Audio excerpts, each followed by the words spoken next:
Looking for the perfect gift? Blink has you covered. With a Blink security camera, you're giving the gift of peace of mind. A camera? Isn't that hard for them to set up? It's simple to install anywhere, and they'll always know what's happening at home. Okay, that's actually perfect. Perfect indeed. Give the gift of smart security with Blink so they can check in on home from anywhere this holiday season. Shop now at amazon.com/blink. The Lincoln Wishlist sales event is happening now. Here's what's on everyone's wish list. Enjoying holiday jingles with brilliant 3D audio that surrounds you? Check. Watching snow flurries through the panoramic Vista roof? Check. Packing up presents with the spacious Lincoln Splitgate? Check. Everything you want. All standard on the 2025 Lincoln Navigator SUV. Visit your local Lincoln retailer or learn more at Lincoln.com for exceptional offers on 2025 Lincoln vehicles today. I'm joined today by my conservative counterpart, Cincinnati area attorney Joey Ashbrook. Hey, Mike. Hey, Joey. So as usual, we had a bunch of things that we didn't have a chance to get to in the weekend show. One thing kind of particular interest to me, probably a lot of people, when I first heard that announcement that Netflix was planning to buy Warner Brothers Discovery for $83 billion, my first thought, wow, that's a lot of money, was, cool, I can get Netflix and HBO in one app and not have to pay 2 subscriptions, which, but obviously I was jumping the gun by a lot, it turns out. Because shortly after that Netflix deal was announced, Paramount Skydance launched a hostile takeover bid for Warner Discovery for over $108 billion. Now, Warner is in dire need of rescuing. They're over $33 billion in debt. But honestly, at this point, whether either of these deals will go through depends not just on shareholders, but on antitrust regulators. And looking at it from that perspective, Netflix is by far the market leader in global subscribers, over 300 million. Amazon Prime is a very distant second, around 200, 220 million. So the Paramount Plus streaming service, they're way back there, somewhere around 80 million global subscribers. And so that makes Paramount Skydance's offer potentially easier to get regulatory approval. The combined Paramount Warner streaming service, whatever, would still be far less than where Netflix is right now. But if you pull Netflix and HBO Discovery together, that new entity would control over 40% of global subscription streaming, which is a lot. But that said, the Paramount Skydance deal has its issues too.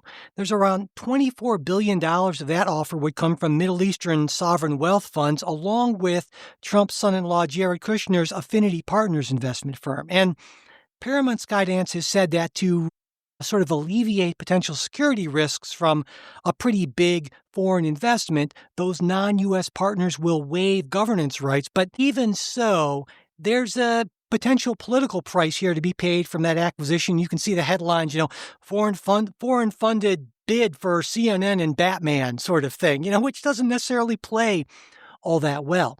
And President Trump, he has expressed concerns about that market share with the Netflix bid, and he has indicated he will be involved in the process. And, it involves media. Donald Trump has always been very much interested in media, but he hasn't picked sides yet. And, in fact, at one point he said this week, none of them are particularly great friends of mine, though that's not entirely true because Paramount Skydance CEO David Ellison is the son of Oracle's Larry Ellison, who, depending on what day it is either the second or third wealthiest person in the world. His son David has promised sweeping changes at CNN if Paramount Skydance's offer wins over the shareholders and actually passes regulatory muster. So there is kind of a Trump connection there. He's not necessarily crazy about that big Netflix deal that was signed a few years back with the Obamas. But, on the antitrust thing, it's one of those weird issues where we can see overlap between Democrats and Republicans. And I don't think you and I, Joey, have ever talked antitrust. And so I'm wondering, do either of these potential deals give you cause for concerns on the antitrust side of things?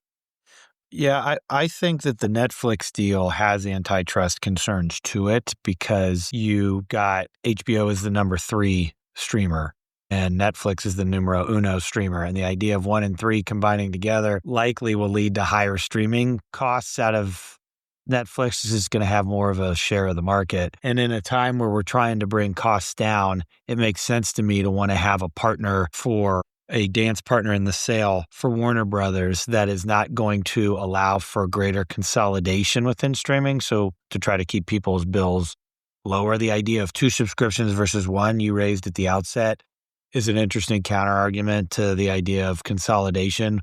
But generally, when you have more consolidation and greater monopoly power, there's less competition forces, and then things cost more because you can be charged more.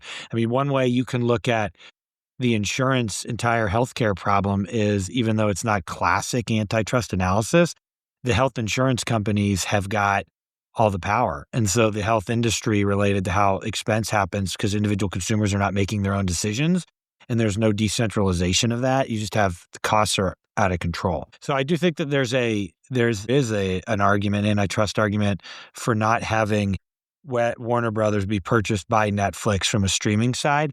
I am particularly also attracted to the less classic antitrust concern, not about the marketplace of streaming, but the marketplace of ideas. David Ellison is historically himself more of my understanding, I don't know him personally, but my understanding is he's more of a center-left type individual. But he has a vision for what he wants to do with CBS and CNN and to build them into a news platform that is traditional news, of a traditional news approach, which isn't editorial. And the way he said it, I've read in some articles, we want to build a platform for the 70% of Americans who live in the middle. And what he's saying is a vehicle that doesn't have to be conservative or liberal in its outlook, but hey, these are the facts, these are the news. And if we're going to give you editorial content, it's going to be balanced in the sense of what you and I do on this podcast when we work together and we try to provide views from both sides. And so I think that not only I'm attracted to, I think there are antitrust concerns that would justify the administration's involvement, but I'm also attracted to not just what it costs, but in the marketplace of ideas. One of the problems from the legacy media and the reason it lost touch and it lost influence and credibility was because of that the monopoly over those media channels on one set of ideas, where news stopped really being news and just became editorial content. And I think that there's a place in the marketplace of ideas for that out of the broadcast networks. And I like the idea of CBS and CNN making a business tack to try to play for that. So yes, I think there's an antitrust issue, and I'm also attracted to having Paramount purchase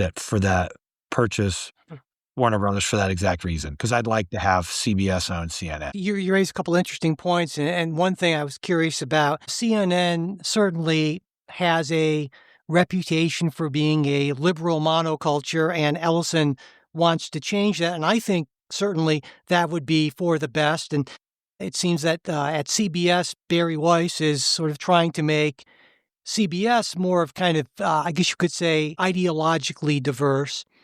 I'm wondering if you would welcome that same sort of change for, say, Fox News and other conservative outlets. Well, I don't think Fox News is as editorial as, for example, MS, what is it now? MS Now. Yeah, MS Now. But I think that in the marketplace of ideas, there's room for all. I think that the real damaging problem with the broadcast news media is that they sell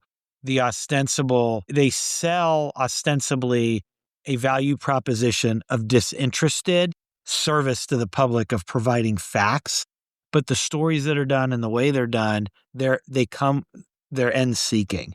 So I think I think there's room for all of it. This is Jason Momoa, and I'll be your finance professor today. Welcome to Banking Smarter 101 with Chime. Bam! First lesson, sign up for Chime and set up direct deposit. You'll be joining millions of members banking fee-free. Second lesson, get cash back on eligible purchases while building credit and a higher APY on your savings. That's how you bank smarter this season. Fa-la-la-la-la, class dismissed. Join Chime today. Chime is a financial technology company, not a bank. Banking services and a secure Chime Visa credit card provided by the Bancorp Bank N.A. A or Stride Bank N.A., members FDIC. Optional services and products may have fees or charges. Details at chime.com/feesinfo. With a qualifying direct deposit, earn 1.5% cash back on eligible secured Chime Visa credit card purchases. On-time payment history may have a positive impact on your credit score. Results may vary. APY means annual percentage yield. Learn about credit building and more at chime.com. This episode is brought to you by Netflix. So Netflix is basically Santa this year. 2 NFL games on Christmas Day, streaming live. At 1 p.m. Eastern, it's Cowboys, Commanders. Then at 4:30, you've got Lions, Vikings. Midwest football, playoff stakes, and probably some snow. Watching holiday football is a tradition the whole family can enjoy. Open some gifts, grab some food, settle in, and watch NFL Live on Netflix this Christmas Day. But we need that. So I would be attracted to someone taking a unapologetic play of doing news is news, and we're going to go for the 70% in the middle, even if there are other outlets. Yeah. I think it's healthy. Yeah, I would like to believe in some way that would be possible, but I think it's totally not. And I think David Ellison is a smart guy who knows that's not possible, because ultimately what the news is driven by what consumers of news want. And what we really want is, if we're on the left, we want to own the conservatives. If we're on the right, we want to own the libs. And that sort of bloviating is so much more attractive than actual reporting of the news, which honestly can be kind of dull. You have to get into details and consider both sides. And it's a lot of it. Cognitive work, and honestly, not many people want to work that hard. And so you can do that sort of thing, and you end up with some shows that nobody watches. And so I guess, given the fact that I do not believe that is possible, I think you're right that news that at least is honest about what it is better than pretending that you are just simply giving people the facts. We report, you decide, as one news outlet used to famously say a long time ago. It's accurate too, by the way, but please continue. Okay. So I guess being honest. The other question, though, I'm wondering about is how concerned you are, if at all, with those Gulf sovereign wealth funds financing a big chunk of that offer. Because I know some parts of the MAGA America First movement, they might have issues with Saudi money, Middle Eastern money playing such a big role in important American media institutions. What do you think about that? I think if they don't have governance rights, I'm not concerned about it. Governance is everything. The ability to control is the ability to destroy, to adapt a similar phrase. And so I think that's really everything. If they don't have control, then they're a participant. They're a participant in the prosperity of the American ideal. And that is not a bad thing for us globally. Okay. But I question, you really don't think there's a place for, you didn't like, as a kid, watching old Walter Cronkite videos, moon landing. You didn't like watching Jim McKay do sports. There is, you even watch in the rise, in the unfortunate, there's many casualties for the human mind of the rise of the woke world of the last 30 years that hopefully we can all put to bed. But one of them being everything in sports had to be politicized. You just want to watch, you never get tired of wanting to see what's going on in the news, and you feel like you've got to have your outrage meter on 10. No matter where you come from, I think everybody's got that. So I am not as convinced that there's not a play for a more traditional newsy type approach. And you can have editorial content. CNN's doing some of this with its roundtable stuff with Scott Jennings, who does a great job, but it's really more of 5-on-1. And Jennings still kind of seems like he dominates them because his ideas are on the right side of human history. But I think I think there's probably a place for that.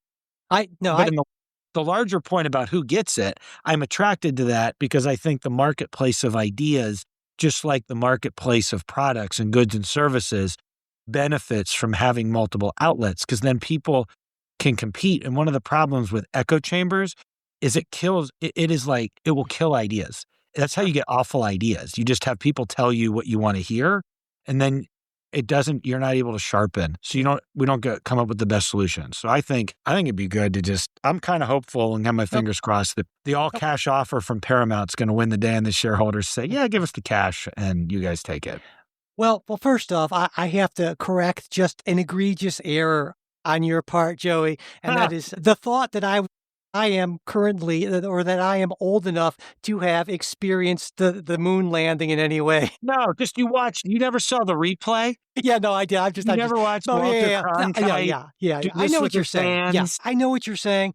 And I think that I agree with you. There is an audience for that sort of thing. It's a small audience. I would be attracted to that. You would be attracted to that, and some other people. But to try to build a mass audience out of that, given what the information, what the media environment is in 2025, I think is essentially impossible. That being said, I like your idealism on this. And honestly, if anyone could do it, you would think it would be someone who is very closely related to the second or third richest guy in the world, right? I mean, if it can be done, this might be a way for it to be done, but I've been marinating in media and thinking about media for so long that maybe I'm just irretrievably skeptical about that sort of thing. But if it could happen, that would be great. Well, I think you're justifiably skeptical, but I think the key is it's got to be based on real reporting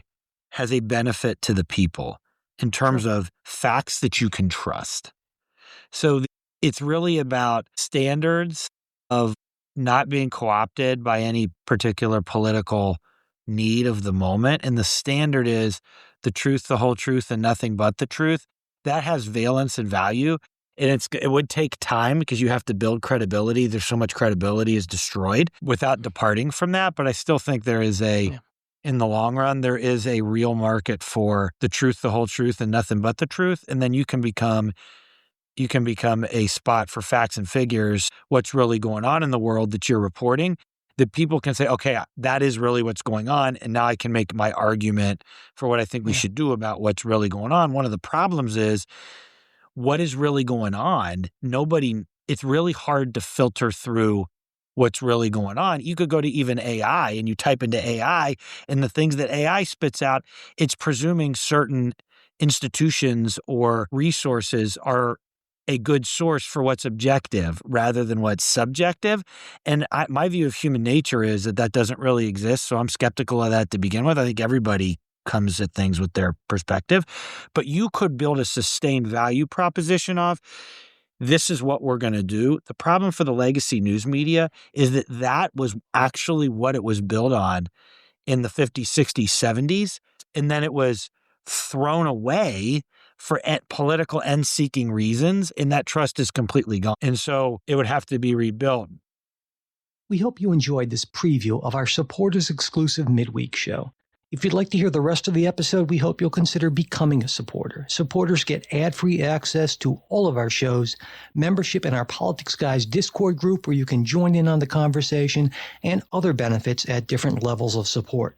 To become a supporter, go to patreon.com/politicsguys. You can also support us through Venmo or @politicsguys or through PayPal. You'll find all of our support links in the show notes as well as at politicsguys.com/support. And if you'd like to get the midweek show, but you're not in a position to become a financial supporter, that's not a problem. Just send me an email at mike@politicsguys.com and I'll be happy to get that set up for you.